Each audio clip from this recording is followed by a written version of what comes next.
कमाल की है। वंडरफुल। मुझे वक्त का पता ही नहीं चला। योर एक्सेलेंसी, हमें खुशी है आपका सफर इतना अच्छा गुजरा। मैं सोचता हूँ कि इस खूबसूरती के बीच रहने के लिए मैं प्रिजनर होना भी एक्सेप्ट कर लेता।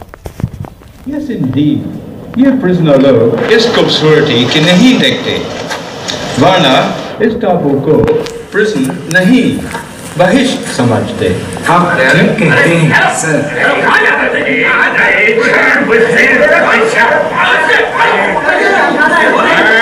तुमको खत्म कर देगा फिरंगी जालिम। कैदियों का साथ तुम लोग जो हैवानी सुलूक करता है, हम बर्दाश्त नहीं कर सकते। ओह माय गॉड,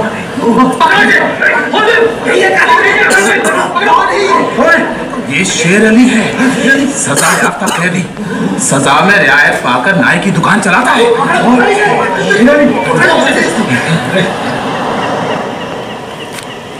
जैसा कि होना था, शेर अली को फांसी हो गई। शायद इसी घटना का असर था कि ब्रिटिश सरकार ने कैदियों के साथ और भी कड़ाई बरतने के बारे में गंभीरता से सोचना शुरू किया। नतीजे के तौर पर सन 1896 में पोर्ट ब्लेयर की खौफनाक सेलुलर जेल का काम चीफ कमिश्नर फेडरल और इंजीनियर मैक्विलन की निगरानी में शुरू हुआ।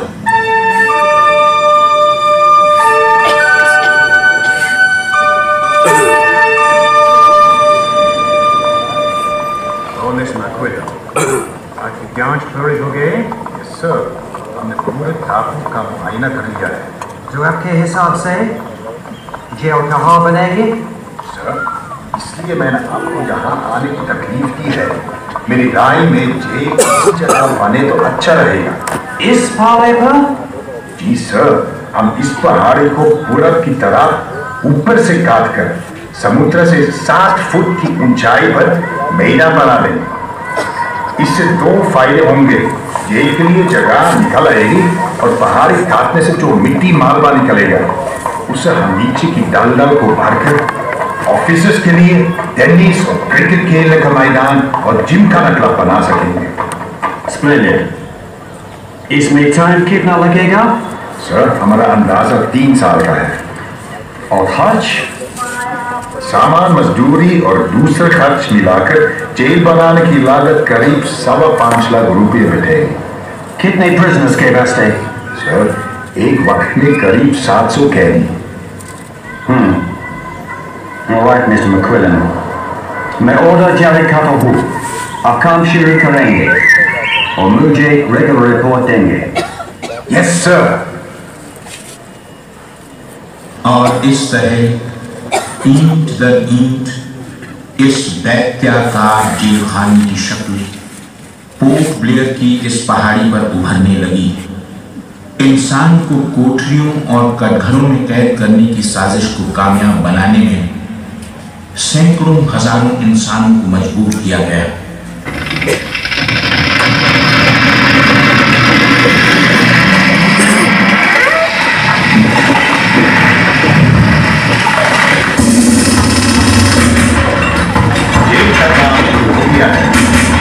कारीगरों के अलावा 600 कैदियों की तकलीफ काम पर लगाई गई है।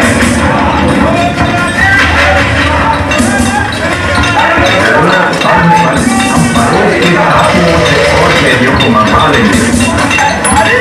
जेल को वहां बनवाने के लिए हमने बाकी सभी कंस्ट्रक्शन बंद कर दिए। आज के वाइपर आयन में कैदियों को खदान से पत्थर काटने का हुक्म दे दिया गया है और बहुत सारे बाकी सामान बर्मा से मंगवाया जा रहा है।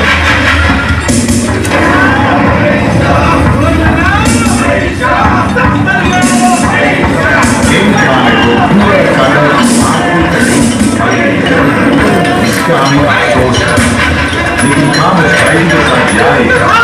के बीचों बीच एक मीनार होगी जिसे 7 दिशाओं में सितारे की बुझाओं की तरह नीचे रहेंगे। हर खंड में 3 मंजिलें होंगी और कंधों में कुल मिलाकर 300 अंदाज में उठने आ रहे हैं। दीवारें टूटना शुरू हो गया है और इसे लाने के लिए ट्रेन 5 मील लंबी पटरी बिछाई गई है।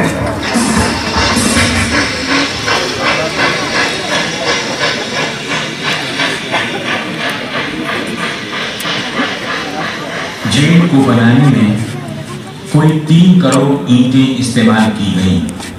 इंसानी खून पसीने की तो कोई गिनती ही नहीं। आखिरकार 10 साल बाद सन 1906 में यह विशालकाय कटघरा तैयार हुआ और यहीं से अंडमान के काले इतिहास का सबसे काला दौर शुरू हुआ।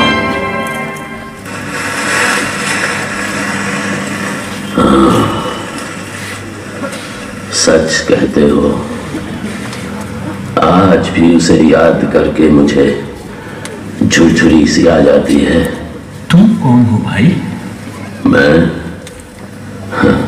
मैं तुम्हारा पुराना साथी, वो पुराना पीपल का पेड़ जो जेल खाना बनने के उस लंबे अरसे में हर रोज अपनी जान की खैर मनाता रहा, क्योंकि इस पहाड़ी पर उगे हुए घने जंगल को साफ करने के दौरान बहुत से लोग थे जिनको ख्याल था मुझे भी बाकी पेड़ों की तरह काट गिराया जाना चाहिए, लेकिन जाने कैसे मैं उन आरों और कुल्हाड़ियों से बच निकला।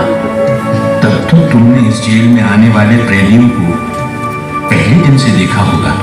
हाँ, मैं भी तुम्हारी तरह एक गवाह हूं उस सब का जो इस जेल के भीतर हुआ। जेल के फाटक के भीतर आते ही हर कैदी मेरी ही डालियों के नीचे से गुजरता। कैदियों का भी तो तांता लग गया था। जैसे जैसे विदेशी शासन के खिलाफ आजादी की मांग तेज हुई, ब्रिटिश सरकार ने सेलुलर जेल के फाटक हर छोटी बड़ी बात पर खोलने शुरू कर दिए। किसी ने पर्चा निकाला तो, किसी ने लेख लिखा तो। लेकिन जब आजादी की लौ दिल में जल रही हो तो लोगों को कब तक रोका जा सकता है। 20वीं सदी शुरू होते ही फिरंगी सरकार के खिलाफ जंग में तेजी आ गई। अलीपुर षड्यंत्र केस, चटगांव डकैती कांड, काकोरी कांड, लाहौर बम कांड, मोपला विद्रोह, नासिक षड्यंत्र केस, कोई एक मामला था। गिनाते चले जाओ, सूची बढ़ती चली जाएगी। लिहाजा एक नई किस्म के अभियुक्तों ने अंडमान की सेलुलर जेल में कदम रखा। ये नई किस्म थी क्रांतिकारियों की। कैसे शानदार लोग थे, मस्ती से झूमते, गीत गाते, जेल में कदम रखते, मानो जेल में नहीं मंदिर में जा रहे हो। सरफरोशी की तमन्ना अब हमारे दिल में है। सरफरोशी की तमन्ना अब हमारे दिल में है। देखना है जोर कितना बाजुए कातिल में है। सरफरोशी की तमन्ना अब हमारे दिल में है। सरफरोशी की तमन्ना अब हमारे दिल में है।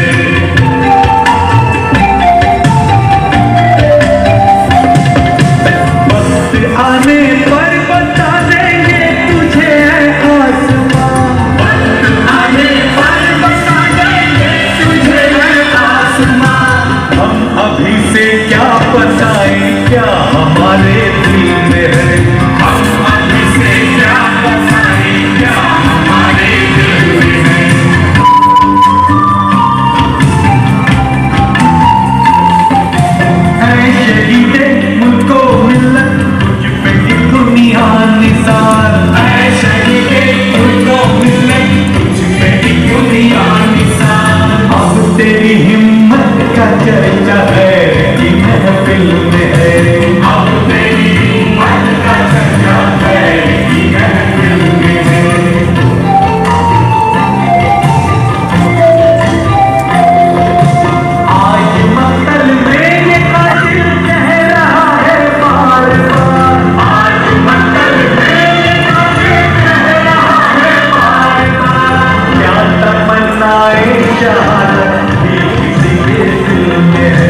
परवाने देश के कोने कोने से आए थे। छोड़ सिंह भटनागर, होकीलाल गोलबर, पंडित परमानंद दत्त जी, बटुकेश्वर दत्त, सत्यनारायण सान्याल, उल्लासकर दत्त, पृथ्वी सिंह आजाद। हर आदमी के दिल में स्वाधीनता की लौ लपलपा रही थी। इस जोत को बुझाने का काम ब्रिटिश सरकार ने जिस अफसर को सौंपा वो था सेल्यूलर जेल का जेलर डेविड बैरी।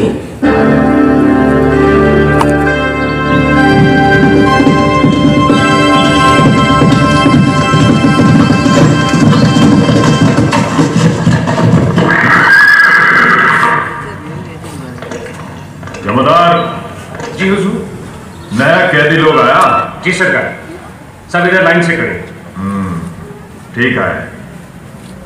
सुनो कैदी लोग, इस जगह पर हम शेर को पालतू बनाता है। तुम जेल का दीवार देखता है, जानता है इसको इतना नीचा क्यों बनाया? इधर से कोई भागने नहीं सकता, समझा? सब तरफ 1000 मील तक सिर्फ पानी है और तुम हमको देखता है, हम इधर का खुदा है, डेविड बैरी। इस तरह कैदियों से ठसाठस भरी जेल की गंदी, सीली, बदबूदार हवा में इन लोगों का बंदी जीवन शुरू होता। बेड़ियों की आवाज, वार्डरों की गाली गलौज और मार खाते कैदियों की चीख पुकार से गूंजती कोठरियों का दमघोटू माहौल कड़े से कड़े जीवन को भी तोड़ने के लिए काफी था। लेकिन इन कोठरियों में ऐसे बंदी भी आए जिन्हें ये माहौल हताश करने की बजाय जुल्म का भाव। वीर विनायक दामोदर सावरकर का नाम ऐसी ही बंदियों में बड़े सम्मान से लिया जाता है। श्री महान मंगले शिवास्पदे शुभते स्वतंत्रते भगवती त्वामः यशोयुतां वन्दे यशोयुतां वन्दे। तुम्हें तो याद होगा, सावरकर ने पहले ही दिन से अपने जीवन का परिचय दे दिया था। बेड़ियों में जकड़े सावरकर जब सेल्यूलर जेल के अहाते में दाखिल हुए तो उनकी जंजीरों से जुड़े लोहे के पट्टे पर उनकी कैद की मियाद खुदी हुई थी 50 बरस। 24 दिसंबर 1910 से 23 दिसंबर 1960 तक।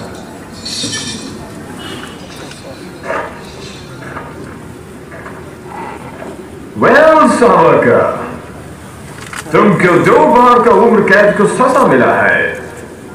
50 बरस बाद सरकार तुमको छोड़ देगा।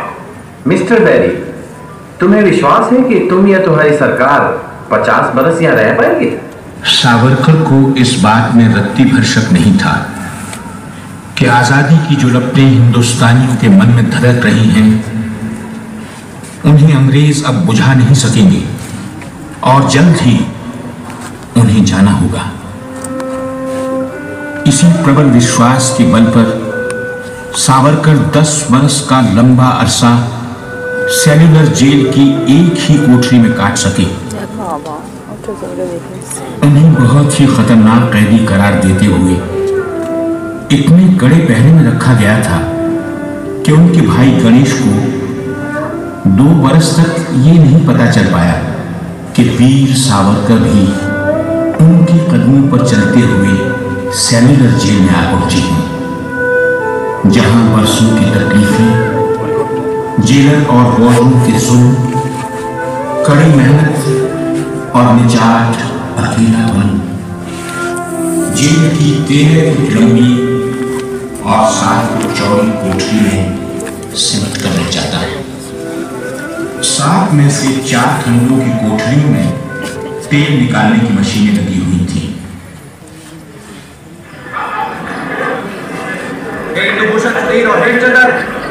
तुम लोग इधर चलो, नारियल के बोरे उठाओ, हर बोरे में 25 नारियल है, अपने साथ एक बाल्टी ले लो और चलो तीसरे मंजिल पर। शाम तक हर आदमी को 30 पाउंड तेल निकालना है। ना तेल कैसे निकलेगा? वो मशीनें तो हाथ से चलानी पड़ती है। जबान मत दबाओ बदमाश, तुम्हारा बम पिस्तौल चलाते हैं, वो मशीन नहीं चला सकते।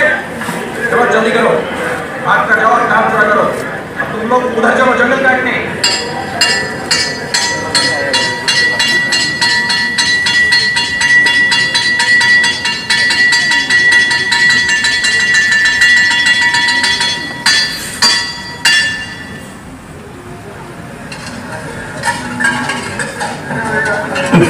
कैसा रद्दी खाना है, चावल में कंकड़, सब्जी में रेत और दाल में कीड़े।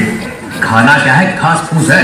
बर्तन भी कैसे टूटे फूटे, हानिया जंग से लाल और तेल से चुपड़ी हुई। सबसे ज्यादा कमी तो पानी की है। हाँ, आज सुबह जब मैंने पानी मांगा तो जमादार बोला बस दिन भर में 2 डिब्बा पानी मिलेगा। पीने लायक रहता तो भी कोई बात थी, इतनी बास मारता है कि नाक बंद करके पीना पड़ता है।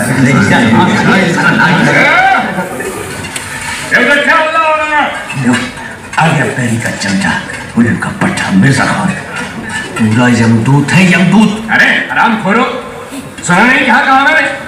बातचीत एकदम बंद, वरना ऐसी मार लगाऊंगा कि नानी याद आ जाएगी।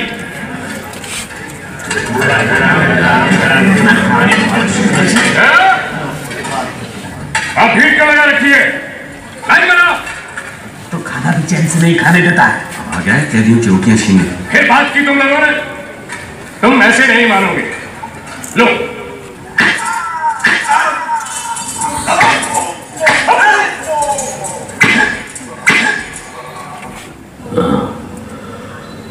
कैदियों को गाली देना या पीटना मामूली बात थी, चाहे वो खा रहे हो या काम कर रहे हो। और काम ना सिर्फ मुश्किल था बल्कि उसका कोटा भी तय था। जमादार जी हुजूर, आज कैदी लोग को क्या काम दिया? नारियल की छटा कूटने का हुजूर।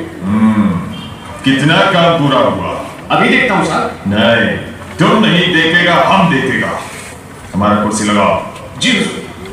तुम कैदी लोग बहुत बदमाश है, कामचोर है। अब हम देखेगा तुम काम कैसे नहीं करता। कुर्सी लगा दी है हुजूर। ठीक है, जो आदमी काम नहीं करे उसका पेट लगाओ, समझा? सजा दो, कोई छूट नहीं दो, कोटा पूरा कराओ। लेकिन तमाम मारपीट और गाली गलौज के बावजूद अक्सर कैदी काम का कोटा पूरा न कर पाते। तब जो सजा मिलती वो किसी की भी हिम्मत तोड़ने के लिए काफी थी।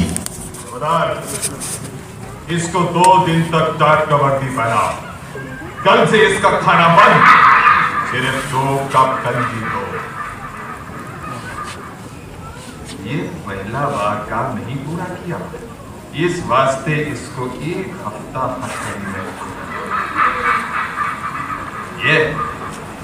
ये बागी का बच्चा है, इसको बेड़ी डालो, इसको भी बेड़ी डालो 6 महीने तक। तुम अब तक 5 बार काम का कोटा नहीं पूरा किया, हम तुमको बदमाशी का मजा चखाएगा। जमादार जी हुजूर, इसको तन्हाई में रखो, सॉलिटरी कंफाइनमेंट, कोठरी में काम दो। जी हुजूर। और इसको बेंध लगाओ, इधर टिकटिकी में बांधो। चलो, अरे आप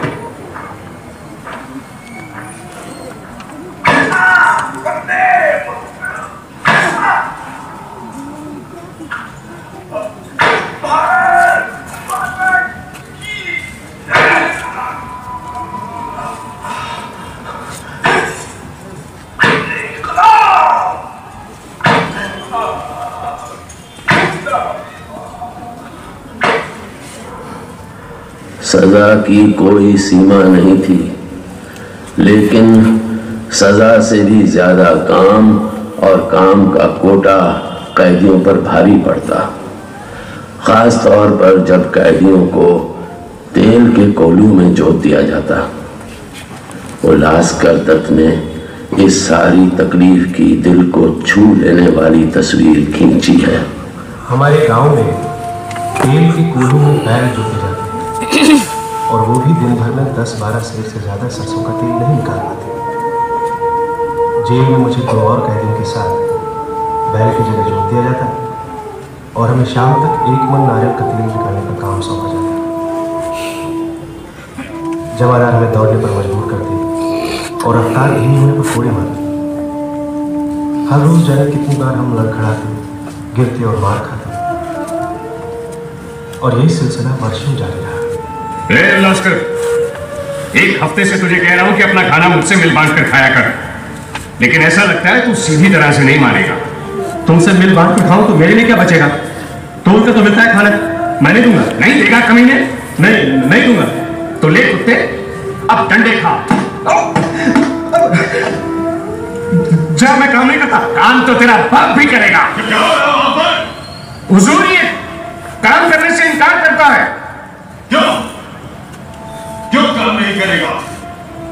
जैसा बर्ताव जमादार करते हैं उसमें मैं काम नहीं करूंगा।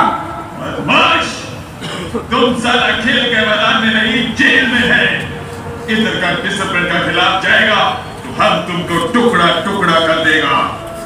मिस्टर बैरी, तुम मेरे टुकड़े टुकड़े कर सकते हो। मेरे शरीर पर तुम्हारा बस है, लेकिन अपनी आत्मा का मालिक मैं हूं। तुम्हारा काम मेरी आत्मा के खिलाफ है। मैं नहीं करूंगा। नहीं करेगा? नहीं करूंगा, नहीं करूंगा, नहीं करूंगा। जमादार, इसको बेड़ी में डाल, कोठरी में हाथ बांध कर 1 हफ्ता तक लटका दो। बदमाश का सब पागलपन दूर करो। ले जाओ। मारपीट और सजा का नतीजा ये हुआ कि उल्लासकर ने 7 दिन के बाद खाना पीना और बात करना भी बंद कर दिया। वार्डरूम का ख्याल था कि उल्लासकर पागल होते जा रहे हैं, लेकिन जेलर बैरी ने इसे नाटक बताते हुए उल्लासकर को बिजली के झटके लगाने का हुक्म दिया। लेकिन आदमी के सहने की भी सीमा होती है। बिजली का झटका लगने पर उल्लासकर 3 दिन और 3 रात बेहोश रहे।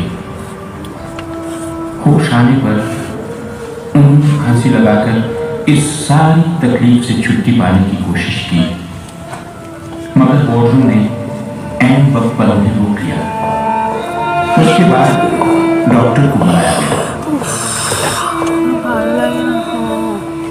सुनो उल्लासकर, हम जानते हैं तुम अपने मुल्क का आजादी के वास्ते ये सब करते हो। हम तुम्हारे काम को ठीक नहीं समझते, लेकिन तुम अभी जवान है। सजा पूरा करके वापस अपने मुल्क जाएगा, तब अपने हाथ से अपना जान क्यों लेता? क्या तुम तक लोग हैं? तुम्हारा सीनियर ऑफिसर हुक्म नहीं बदल सकता, लेकिन तुम चाहेगा तो तुमको मेंटल हॉस्पिटल में भर्ती करा देगा। ठीक है, जानवरों के बीच रहने से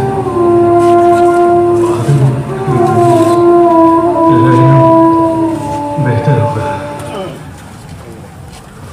उल्लासकर की सारी तकलीफ का जेलर डेविड बैरी पर कोई असर नहीं हुआ। उल्लासकर के जाने के बाद बैरी ने वीर सावरकर को चिढ़ाते हुए पूछा,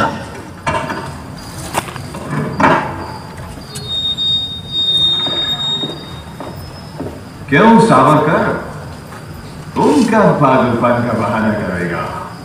तुम्हारे बाद मिस्टर बैरी? अच्छा, हाँ, जिस तरह के अत्याचार तुम कर रहे हो उनसे कोई भी आदमी पागल हो सकता है। रहने दो ये सब बात सावरकर, तुम अच्छी तरह जानता है उल्लासकर पागल नहीं था, बहाना करता था। मिस्टर बैरी, अगर तुम सोचते हो कि उल्लास बहाना कर रहा था, पागल नहीं होता जा रहा था, तब तुम पहले ही पागल हो चुके हो।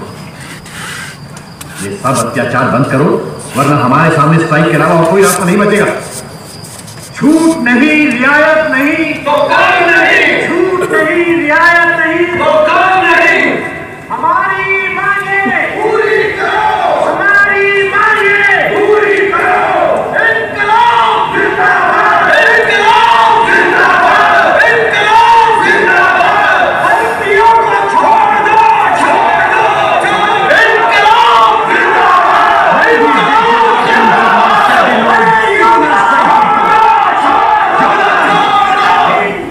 जो आदमी स्ट्राइक करे, काम नहीं करे, उसको हथकड़ी लगाकर कोठरी में लटका दो, खाना बंद कर दो और 7 दिन तक बिना नमक का कंजी दो। और इस तरह कैदियों ने अपने आखिरी हथियार को इस्तेमाल करना शुरू किया। हड़तालों का एक लंबा सिलसिला चल पड़ा, मगर ऐसे मामलों से जेलर बैरी और उसके अमले के रवैये में कोई खास फर्क नहीं आया। कुल मिलाकर सेलुलर जेल के कैदी तकलीफ और बदसलूकी के बीच अपने दिन गुजारते रहे।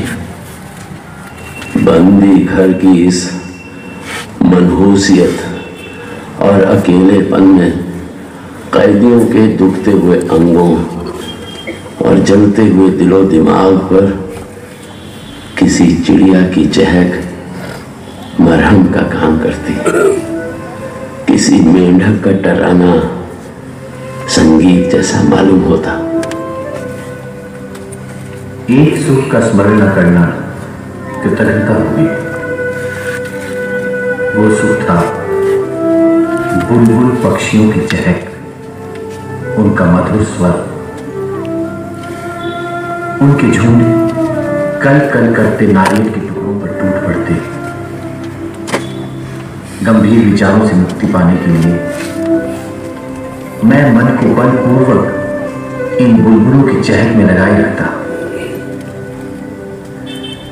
मैं अपनी भाषण में सिखाने में असमर्थ था। यदि सिखा पाता तो मैं उन्हें देश प्रेम के गीत सिखा देता, ताकि अगर कोई मेरी कोठरी खोजता वो आए तो लोग कहते कि जिस कोठरी के सामने